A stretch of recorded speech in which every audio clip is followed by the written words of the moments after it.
Monuments, donuts, babies, and balloons. An unexpected journey.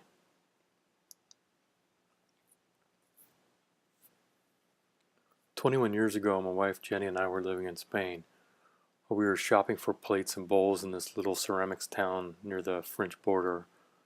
On a whim, I bought a bag of clay that was being used as a doorstop.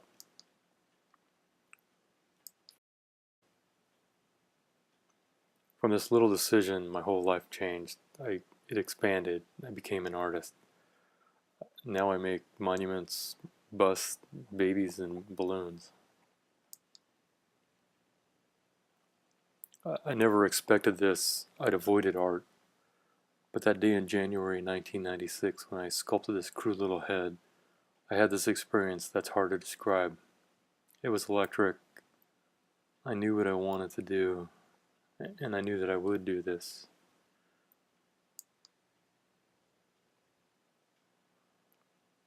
Before this time, I'd only taken one art class in high school. I'd tested out of art appreciation courses in college. But while living in Spain and traveling Europe, it was just this huge awakening for me. The plazas, Trevi Fountain in Rome, and all over Europe and Russia, and Vigeland Park in Oslo, just amazing. Scandinavia and Egypt, Karnak, Abu Simbel. I mean, just really opened my eyes to the power and beauty of sculpture. And from that little head and that split-second decision to buy this bag of clay, all these branches have grown. And I'd like to share just a few stories and a few pieces that were instrumental in shaping this tree.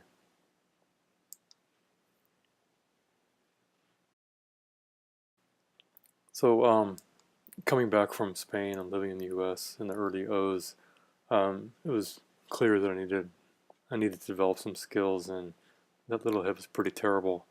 And I spent a lot of time working out the human figure, understanding anatomy and movement and emotion. And these works were also quite therapeutic for me. I was going deaf at the time and struggling with that. And these are works that I do at 4 in the morning before my day job. And I think they're some of my most introspective pieces, looking at them in hindsight, the most quiet pieces. This one, Queen of the Sea, she comes back in the work you see here in the gallery today. She was my first goggle-eyed child. I did her in about 2003.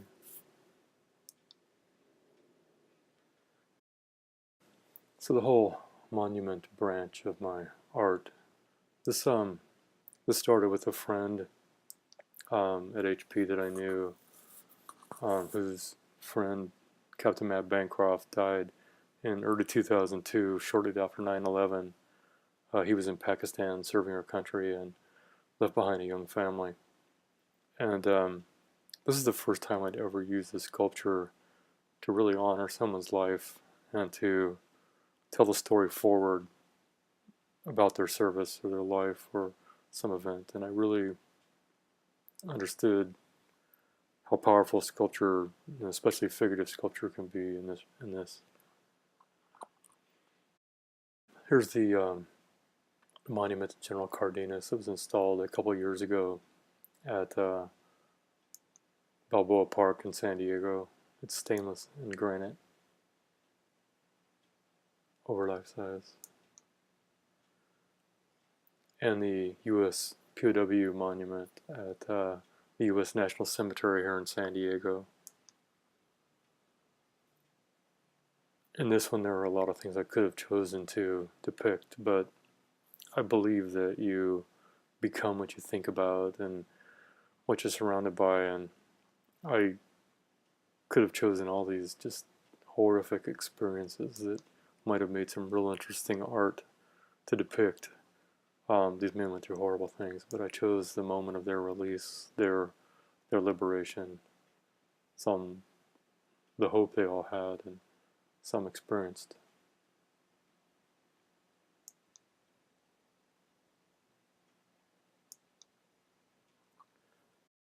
This is my first, this is an earlier work, this is my first public commission for the city of Poway, and a public work for the city of National City.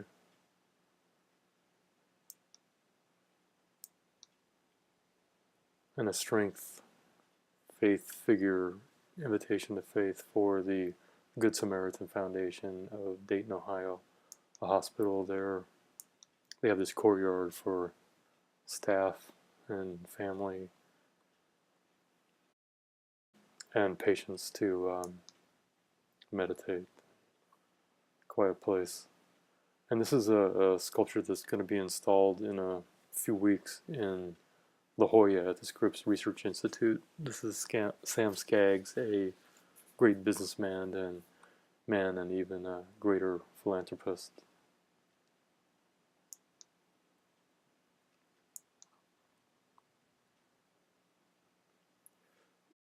Here's a new work that's going to be installed this year at the Los Angeles Athletic Club, a beautiful historic Beaux Arts building that's not too far from the Disney Concert Hall and the Broad Museum. It's a monumental god Mercury that's going to span a couple floors and have a staircase wrapped around it.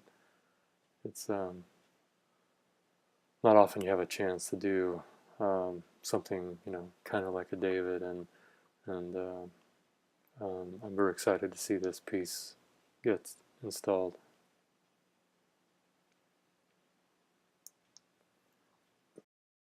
Hollywood Calling. A lot of people ask me about how the Hollywood work happened and how it was working with Hollywood. And I just got a phone call. I'm driving and I get a phone call, and it's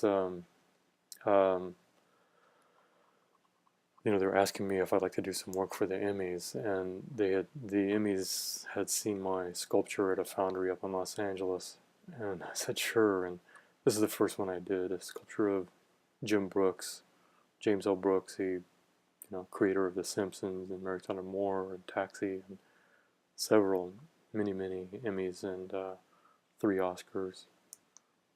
Funny story, I made this up, not even a relief, it was just a full sculpture, and all the other artists had made bas-reliefs, and the Emmys knew what I was doing and they didn't say anything.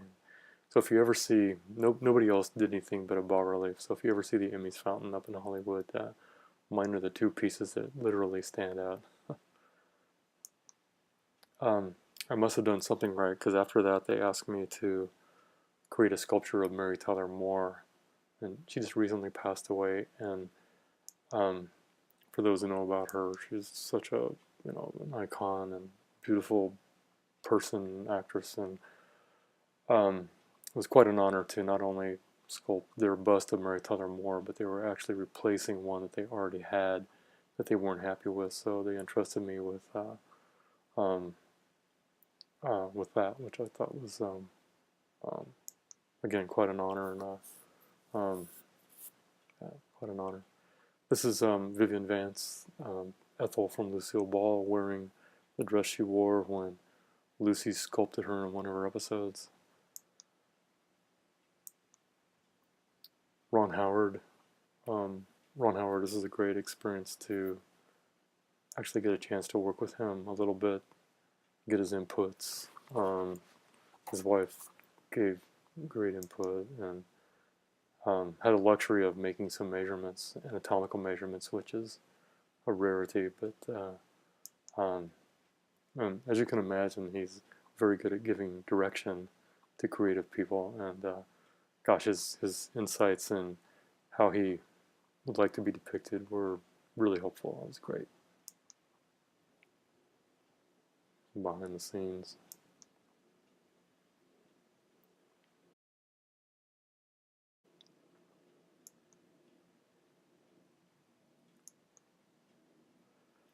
Donuts. So I promised a donut story. So when I was so how did the Homer Simpson monument come about? Monument of the donut. for those who know.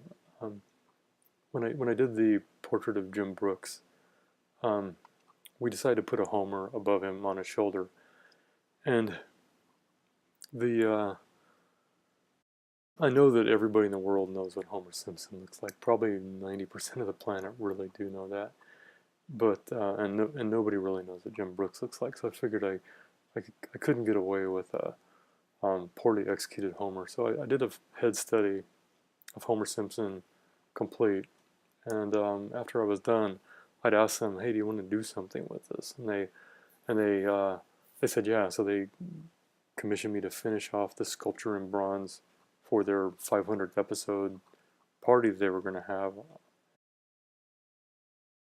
I asked about what they wanted to put on the back, and you know, Matt Groening put something to his father. I know, some tribute to his father, or his thumbprint, or a drawing, or what.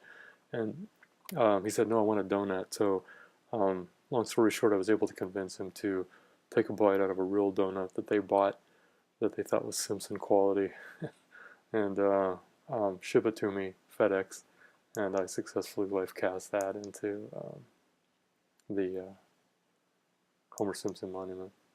And he actually balked at it. I was on my way to work, and I'm getting this call. Yeah, Matt doesn't want to bite the donut. No, no, no. I don't care if he's on a diet. He's got to be the one to bite it. So he did. It's on tape. They actually made a little documentary of that. the Stewie Griffin. This is just another example of some things that have come from that Fox has asked me to do. This is a birthday gift to Seth MacFarlane of Family Guy and so many other shows. Richard Hamilton, Beyond the Figure. So this is one of these people that came into my life at a time when I was really interested in art beyond the figure, art that does more than just some strong pose and look or a likeness. I'm getting more and more interested in conceptual art, more trying to understand what's so appealing about today's art. Some of you will get that reference.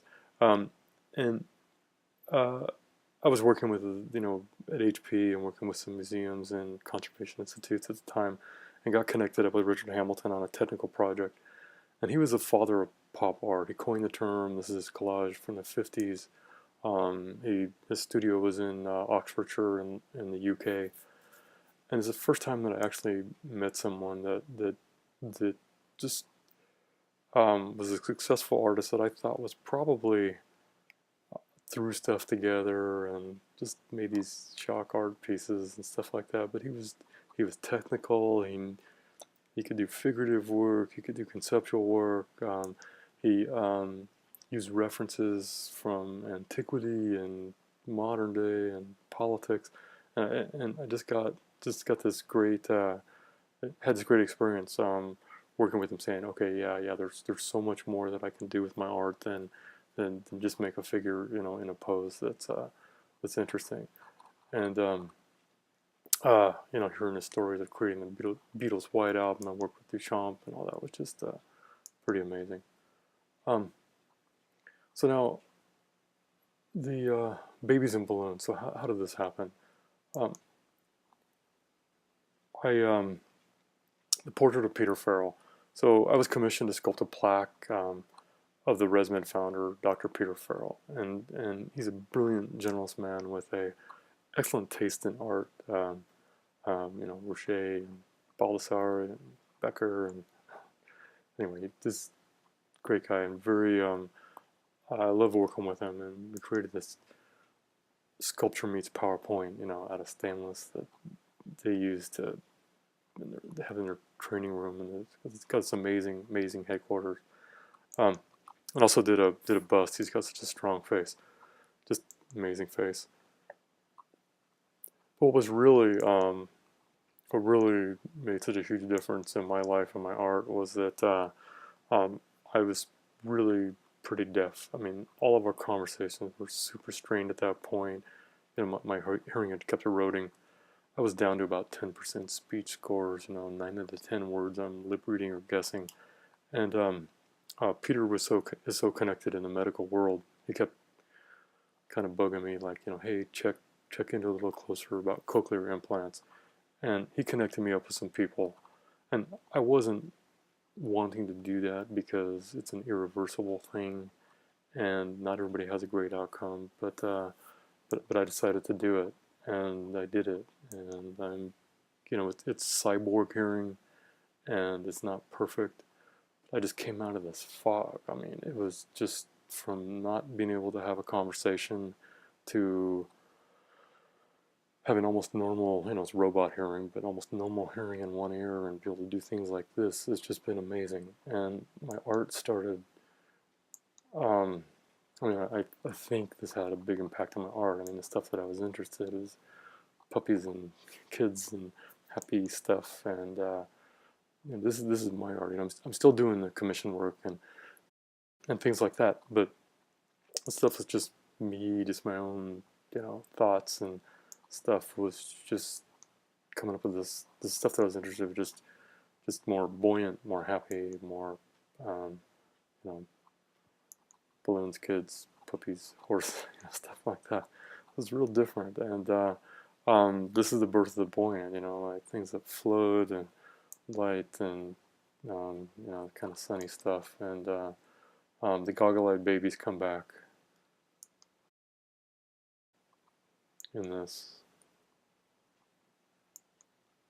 The birth of the shark baby, he's a little messenger. I love the pose from Michelangelo's Sistine Chapel, The Last Judgment, and it changed a lot, but it morphed into this, a little messenger, and he's signing "I love you" on one hand on an inflated shark, and I just was having fun making these works, and the birth of the tot here is little sketches, you know, Kouros and Karnak in Egypt, and Kaz and Kunz, and Hearst, and you know, my references in my life, and it's a long Disneyland, Magic Kingdom history, and first time that I really pushed the figure away from the anatomical was going more cartoonish, and I just enjoyed this creating this immensely. I'm not done with this character by any means. This child I didn't have, whatever, the lobstrous. And balloons. I got this, balloons started happening. I started sculpting balloons. I'm sure some psychologists probably have some thoughts on this, but some digital sculpts, experimenting with that. This is Balloon Cow, Blue Baby, Magic 8 Balloon, and I'm by no means done with the tot, like I said, and I've got a lot of other work in progress. Just trying to make a decision on which ones to execute all the way next. So, so where is this heading? I don't know. I couldn't have looked back when I bought that head and envisioned any of these things. I mean, I knew I was going to do it, and I knew I was going to go for it. But I'm just looking forward to, picking up that next bag of clay, or getting that next idea, or meeting that next person that takes me to some other place, or expands on something that I'm working now. And I do hope that I leave this world a little brighter place for having been here. And just like to thank you.